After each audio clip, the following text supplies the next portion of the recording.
Hey guys, welcome to Tuesday's edition of Full Count and the first one of the week. I am Jeff Michaels. You may know me as JM Sports, but seems like a couple people from the company came down with some illnesses this past weekend, myself included. But not to worry, we're back with plenty more baseball action for you. And you guys know what Tuesday means. Of course, taco night, but also it's $2 Tuesday, guys. And we have three awesome deals up there for you. Ross Benjamin has his 5% college football sportsbook killer. The Insiders Room has a 5% NFC game of the month. And Dan Kaiser's got a 5% Big 12 totals beatdown for you up and posted. Guys, that's three 5% plays for just one $5 commitment. You can't get a beer at any stadium cheaper than you can cash in on these three winners. So make sure you head over to SportsMemo after the show and jump on that bargain. Because that isn't all. We're also offering a special deal for this week's Full Count panel. If you use the code MLB159 upon checkout to lock up any of the cappers on the panel this week through the World Series in baseball action for just $159, that's over 5 weeks of MLB action, including the postseason, for less than the price of a month of the regular season. Again, guys, that's code MLB159 upon checkout, and that'll run you through the rest of this week. But that's a price that you can't beat anywhere, and it just goes to show you that customer appreciation we have over at SportsMemo. Guys, back to today's action on the diamond. I am honored to be joined by Rocky Atkinson and the Iceman, Jesse Schule. Rocky, always a pleasure. It's been a while since we've shared a panel together, but I'm looking forward to it. How are you doing today? Hey, doing good, Jeff. Yeah, always good to be on here with you and Jesse for sure. Yeah, I'm excited. Jesse, how are your things in your neck of the woods? Pretty good, pretty good. Looking forward to this weekend, that's for sure. Yeah, and you may get to stay away from that storm that some of the people around here are bracing for. It's coming. So may be lucky to be on that side of the map for the time being, although it may always be lucky. Who knows? But guys, we got three roundtable games for you today, all three of which have playoff implications on the line. And without further ado, we'll head over to the first game, guys. St. Louis Cardinals are taking on the Milwaukee Brewers. And this might be the most exciting series left on the board. I mean, the NL Central is the only division that is still completely open and up for grabs. And even the wild cards in the NL either side haven't been decided. But Milwaukee still has a slim chance of winning the division, but more likely they're a game and a half out of the last wild card spot in the NL. And this pitching matchup kind of goes along with that same intensity. St. Louis sends Miles Mikolas to the mound. He's 2-2 in his 4 starts against Milwaukee this year, and he may just be 11-13, but he has a 3.35 ERA, and he's 11-6 to the under, so he's not giving up a whole lot of runs. On the other side, Adrian Hauser's on the mound for the Brew Crew. He's got a 4.72 ERA on the year, and he does have an 0-2 record against St. Louis this season, but Milwaukee's won his last 4 starts behind an ERA under 3. Hauser's been better against the division than he has on the season, and Mikolas has pitched worse. St. Louis comes into this one 2-5 in their last 7. Milwaukee's won 4 out of their last 5, looking to fight for the last spot. But is it too little too late? Jesse, what's your take on this NL Central showdown tonight? Well, Jeff, my take is that the Cardinals, like you said, they've lost 5 of 7. But I think the division has already been won. I think they're comfortable where they're at, which is probably why they've lost 5 of their last 7, or a big factor. Miles Mikolas, he's lost his last 3 starts. He hasn't pitched that badly in those games, but they haven't been able to pick up the win for him. Hauser, 2-0 with a 2.61 ERA in his last 5 starts. I believe Milwaukee won all 5 of those games. He's better at home than he is on the road. And the Brewers, they really need this win. They're 1.5 games out of a wild card spot, as you mentioned. And, you know, they are 8-3 in their last 11 coming off an off day, whereas St. Louis is 5-11 in their last 16 coming off an off day. The Brewers have won 11 of their last 16 home games. They need it more. I will lean toward the Brewers. Yeah, I can't really find a spot to argue. We mentioned it comes down to what you're looking for in October, but Rocky, what are you looking at in this game? Yeah, very tough game to call for me, actually. St. Louis, like Jesse said, they probably wrapped up where they're going to be in the postseason. Milwaukee's just had a down year. They haven't been that good. They've been decent lately, but I think I'm gonna lean to the better pitcher tonight, which I think is Miles Michaelis. He's 11-13 with a 3.35 ERA overall. He's lacked run support. We've talked about it all year. A lot of these pitchers have great ERAs or very good ERAs, and they have losing records or break-even records, and they just aren't getting the run support they need. Hauser's going to start for Milwaukee. He's 6-9 with a 4.72 ERA overall. St. Louis allowing only 3.3 runs per game their last 7 games overall. While they're not doing that well, they're still not giving up a ton of runs here. So if Michaelis can get a little bit of run support, they could bring this one home. They're 16-5 their last 21 games after a loss. They're 41-19 their last 60 games when their opponent scored 2 runs or less in their previous game. And St. Louis 57-27 their last 84 games against the NL Central teams. Milwaukee 4-9 their last 13 games when facing a starter with a WHIP below 1.15. I'm going to just lean a little bit to St. Louis in this one. Yeah, I just mentioned it. We've said it. We talked extensive about it last week, but it really comes down to what you're playing for in October, and it really comes down to those pitching matchups. So this is definitely a tight one, but not two teams at the beginning of the year that you would have thought would have struggled with run support looking at those lineups. But hey, time will tell, and the season plays on for 162 games. So should be an exciting close to the regular season as we get into October. But guys, game number 2 on the list, headed over to the American League this time for an AL East showdown between the New York Yankees and the Toronto Blue Jays. I mean, New York has picked up pace once again as we close out the season, but there's still a question if one of the hottest teams in the first half of the season will even make it to 100 wins. We thought that they were going to be leading the pack all the way up front with how they started, and they may not even make it with under 10 games left. But New York has clinched a playoff berth, but they still haven't even guaranteed the division. Toronto's 7.5 games back in the AL East, and that magic number is sitting at 2.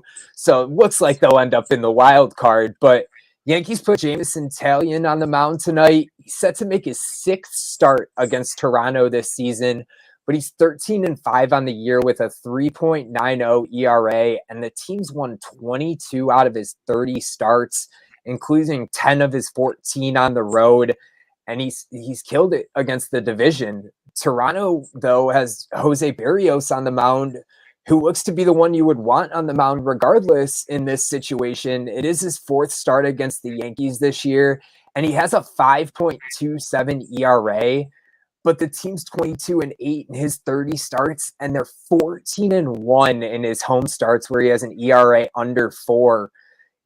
Rocky, the floor is yours on this one. I was personally had my eye on the total, but why don't you give us yours on this game? Jeff, yeah, Toronto took last night's game 3-2 in 10 innings, and like you said, the Yankees, they went through a bad stretch, but it seems like they're playing much better here lately. Taillon is 13-5 with a 3.90 ERA overall this year. He's 1-1 with a 3.44 ERA his last 3 starts.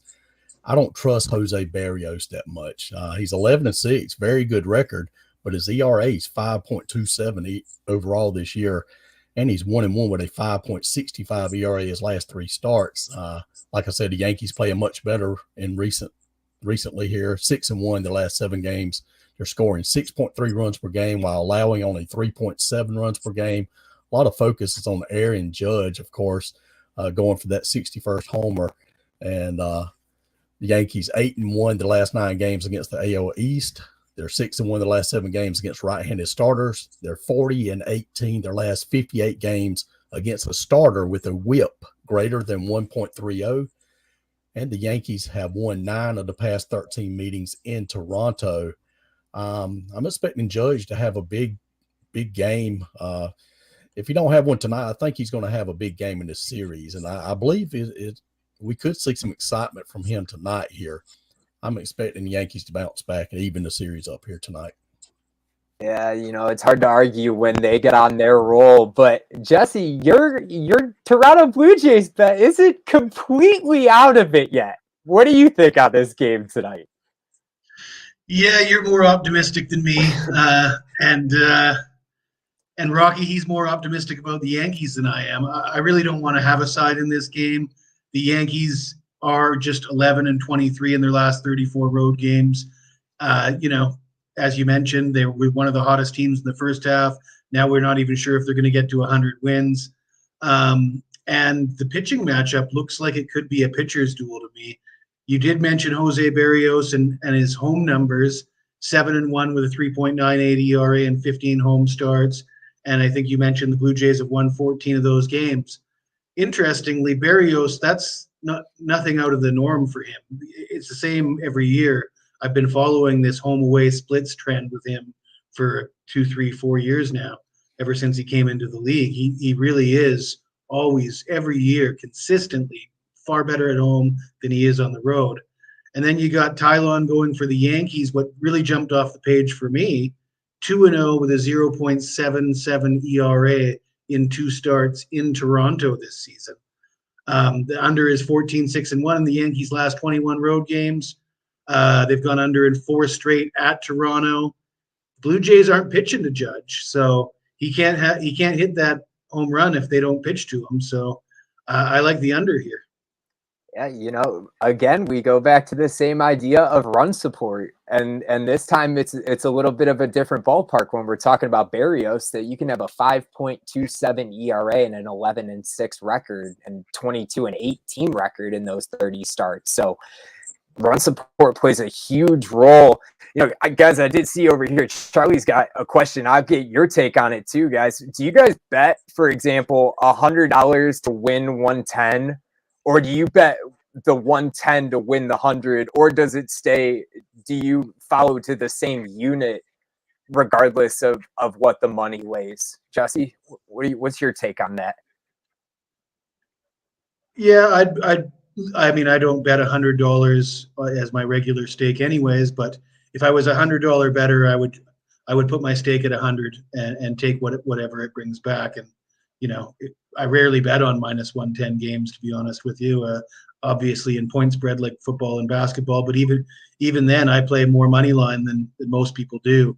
So yeah, my stake is usually the number I go with. So which would be the 100. Yeah, I agree. Rocky, I see you're obviously more than welcome to chime in. I do believe I see that you chimed in down there yourself, but I'll throw my 2 cents. Charlie, I think that what it comes down to is keeping consistency, that whatever you do it as a whole. I'm usually $100. I would say, again, same way as Jesse, the value may be a little bit different. But for instance, if you are $100 better, I'm betting 100 regardless of what the money line value brings, as opposed to changing the unit based on what the money line runs in at. Rocky, you want to throw your opinion out there as opposed to just keeping it in the chat? Yeah, like if you're playing, I just want to make sure they understand what I was saying. But if you're playing like a 150 favorite, what I would do if I was $100 better, I would risk 150 to win 100. Or if you're playing an underdog, you risk 100 to win. If it's let's say plus 155 underdog, risk 100 to win plus 155. You can actually do it either way, but that's the way I do it. I mean, either way is fine. Like you said, I think the key is consistency, and that's where you're gonna make you money long term. Yeah, absolutely. Everybody, the same way that every handicapper on this site's a little different and kind of goes to their own trends. It's the same way with that. There's different ways to do the same thing and come out with a profitable result. So stick to consistency. And even we've shown you here, 3 different guys have 3 different ways of doing it themselves. So whatever works best for you. But guys, we still got one more game on the round table. We'll jump back to another one that has playoff implications. Dodgers are taking on the Padres tonight. And this one's an NL West matchup. And this is the only division that's actually been clinched in the NL by these LA Dodgers. Padres are currently hold the second wild card spot, but they're just a game and a half ahead of Philly for third. And they're still in need of some wins to secure their spot with, as we talked about earlier, Milwaukee coming in hot. LA has their most consistent piece on the mound in left-hander Tyler Anderson tonight. He's got a 14-4 record with a 2.54 ERA. Although 3 of those losses have come in his last 7 starts, and his last loss, he didn't allow an earned run. So Padres throw Blake Snell in the battle of the Southpaws, and they're just 4-9 in his home starts this season. But he does have a 3.30 ERA against the division. San Diego's won 7 out of their last 9, but LA's right there with them, winning 8 out of their last 11.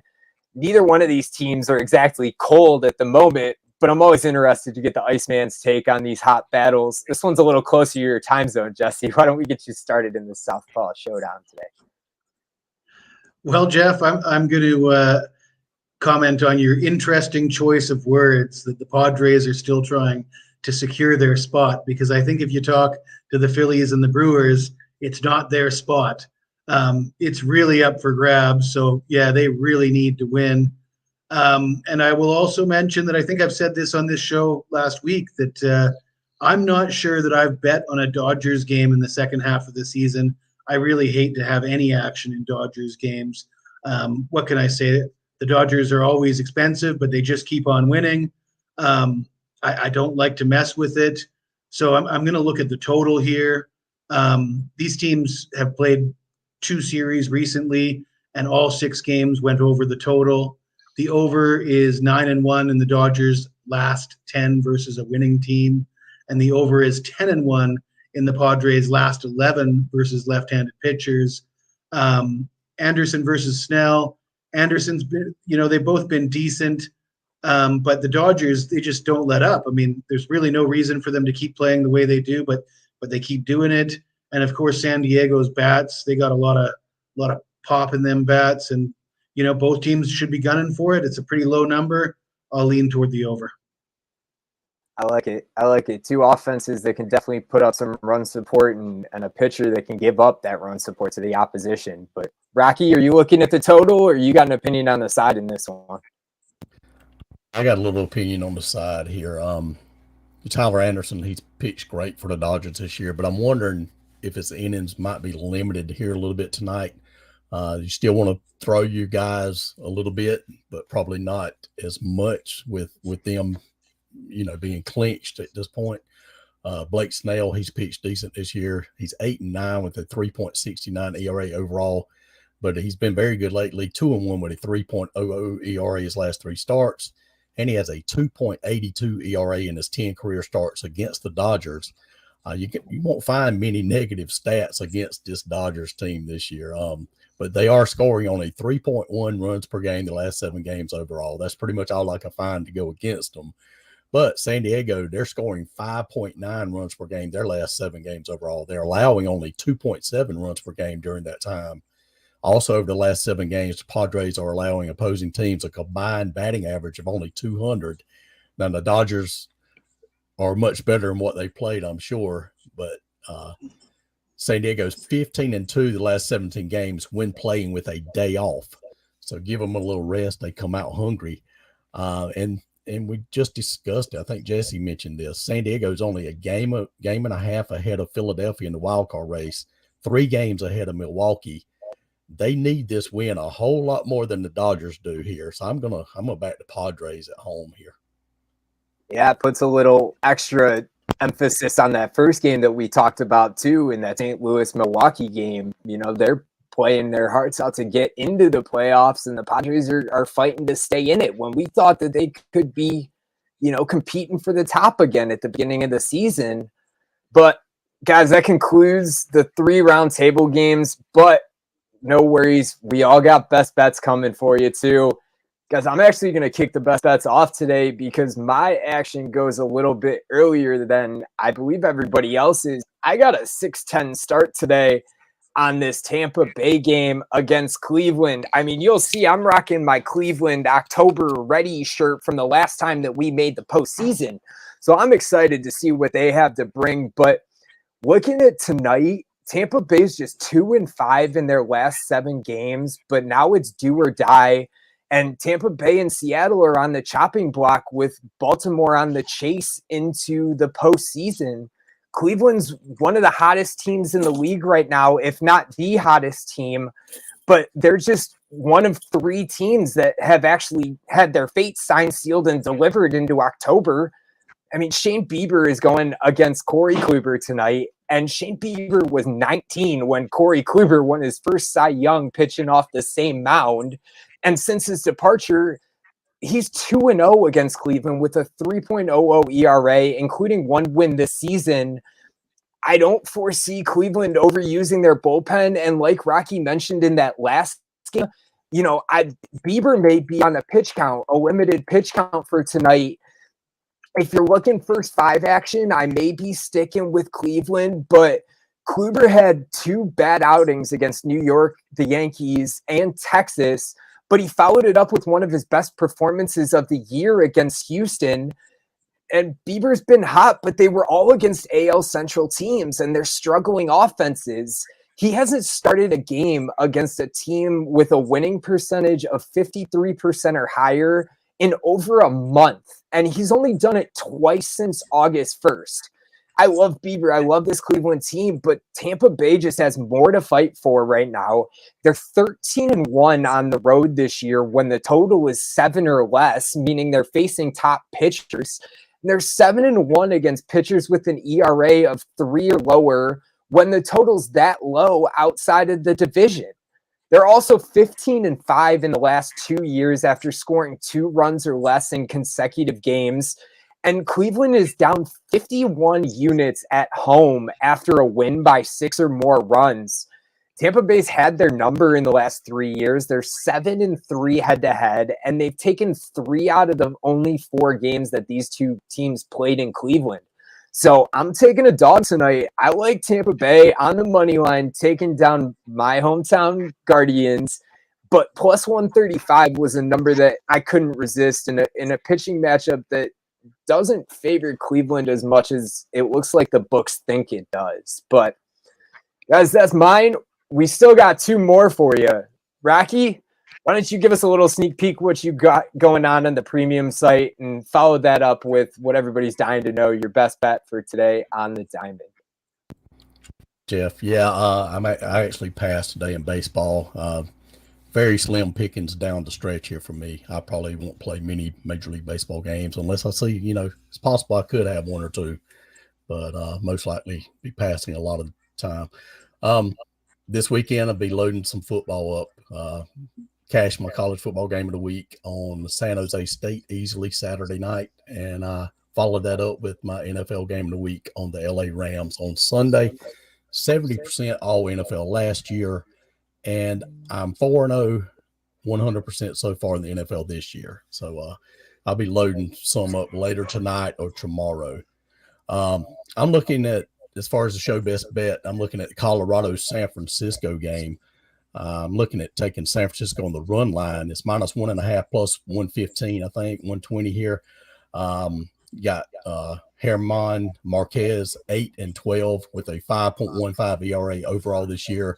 He's 0-2 with a 7.87 ERA his last 3 starts. He's 5-9 with a 6.89 ERA in his 16 career starts versus San Francisco. Logan Webb is 14-9 with a 3.22 ERA overall this year. 8-6 with a 2.97 ERA at home this season, and he's 2-1 with a 3.31 ERA his last 3 starts.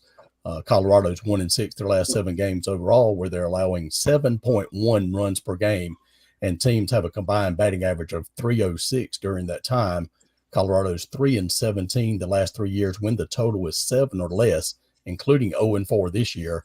They're 6-15 the last 21 games after a day off, and they're 28-75 the last 103 road games against right-handed starters. San Francisco 6-1 the last 7 games overall, where they're allowing only 3.3 runs per game. They're 28-13 their last 41 games after a day off. San Fran's 12-4 the last 16 games at home versus Colorado, and they're 37-18 the last 55 meetings overall in this series. So I'm going to recommend a play on San Francisco on the run line tonight. I like it. Yeah, even games that don't have playoff implications still have money to be won. No question there. Guys, last but certainly not least, Jesse, I know you've been killing it over there recently. What do you have going on SportsMemo, and what do you have your eye on for tonight and the Diamond's best bet? All right. Well, the thing I'm most excited about is college football. I'm on a 9-0 run, back-to-back perfect sweeps the last 2 Saturdays, and that means you get to see me in my yellow unitard. And let's hope we break that out again this Saturday. I've already got a fully loaded football card, so hit me up at SportsMemo. You want to get those plays. Best bet, I'm going to look at some low-hanging fruit. Looking at the Miami Marlins at New York, playing the Mets in game 1 of a new series. The Marlins did win 2 of 3 in Washington, but the Mets are 8-2 in their last 10 overall. But they're still just 1 game up on Atlanta. They need this game. Pablo Lopez goes for the Marlins. First glance, it looks like he's got solid numbers, but his numbers against the Mets are not solid. He's 1-3 with an 11.34 ERA in 4 starts against New York. The Mets are batting .360 over a combined 125 at-bats versus Lopez. And you got Carrasco going for the Mets, 9-2, 3.21 ERA at home, 3-0, 2.10 ERA versus Miami in a must-win game for the home team. They're the favorite. I like them to win easily and cover the first 5 run line. So that's it. Mets first 5. I like it, Jesse. I busted out. Look at that. The blonde wig, Mr. Perfect wig for you, because I did forget to mention too, guys. I'm on a 7-0-1 run in college football, 5% or higher plays, and I got a big one going Friday night. So I'm on a Mr. Perfect run, not quite the 9-0-1 run that Mr. Perfect. Well, I got good news for you, Jeff. Yeah. That yellow unitard of mine, it's more your size than it is my size. Maybe I'll have to pay the shipping, and we'll just have to share depending on how this weekend goes or how these best bet goes. But if I keep eating, I won't be able to get into that thing anymore. Well, hey, let's just hope that we all got something to work for if we just keep running these Mr. Perfect trends, right? But guys, we got those. We got $2 Tuesday. Don't forget to check out Ross Benjamin's 5% play. Insider's Room has a 5% NFC game of the month, and Dan Kaiser has a big 5% totals play. And guys, we got that big deal running on the full count panel through the rest of the World Series. Use code MLB 159 upon checkout. Get any of these guys on the panel for the rest of the baseball season, all the way through the World Series for just $159. And hopefully we'll be breaking out that Mr. Perfect outfit a little bit more around this SportsMemo world. And if you guys haven't done it already, make sure you go follow Jesse Schule and Rocky Atkinson on Twitter to figure out a little bit more about what we're talking about if you haven't seen it already, because trust me, it's worth your while.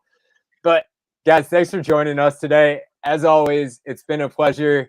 Best of luck to the bets today, and we will see you tomorrow.